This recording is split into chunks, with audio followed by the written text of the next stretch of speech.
খাদিজাতুল কুবরার পুরা জীবনী পড়লাম, জীবনে এক ওয়াক্ত নামাজ পড়েননি, একটা রোজা রাখেননি, জীবনে একদিনের জন্য পর্দায় থাকেননি, জীবনে একটা হজও করেননি, একটা টাকা যাকাতও দেননি।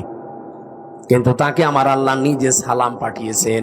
এই একজন মাত্র মহিলা পৃথিবীতে যাকে আল্লাহ নিজে সালাম দিয়েছেন, আর নিজে জান্নাতে ঘর বানিয়ে তার জন্য সুসংবাদ পাঠিয়েছেন এই একটা মাত্র মহিলা।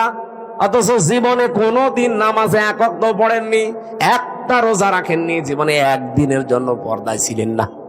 কারণ কি? কারণ এগুলো সব নাজিল হয়েছিল তার ইন্তেকালের পরে।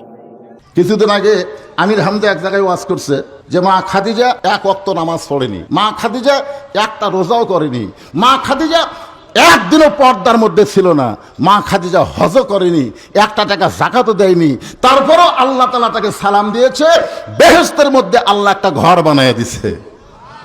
এইটা আমির হামজা বলার পরে ফেসবুকে সেই সমালোচনা। যারা জানে না তারা তো সমালোচনা করবেই। এখন কতগুলো ফেসবুক মুক্তি হচ্ছে, জোরে কোন কথা ঠিক কিনা? এখন এইটা দেখে কেড়ে খাদিজার শানে এরকম বেয়াদবিমূলক উচ্চারণ করলো। আসলে মা খাদিজা কখন মারা গেছে আপনারা তো জানা লাগবে। আল্লাহ রাসূল যে মেরাজ করেছেন, মেরাজ করার কিছুদিন আগে মা খাদিজা দুনিয়া থেকে বিদায় নিচ্ছে। তাহলে মা খাদিজা যখন বিদায় নিল তখন নবী নামাজই পায়নি, নামাজ পাইছে মেরাজের রজনীতে 5 ওয়াক্ত। তাহলে খাদিজা মারা গেল কখন? নামাজ পাওয়ার আগে না পরে? তা আগে যদি মারা যায় নামাজ কোথায় পড়বে? হিজরির 2য় সালে আল্লাহ তাআলা রোজা দিয়েছে।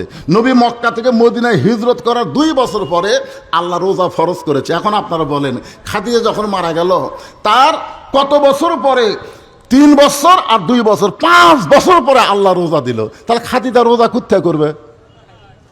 জাকাত আইছে একই, রোজার বছরই জাকাত, তাহলে খাদিজা জাকাত কোথায় দিবে?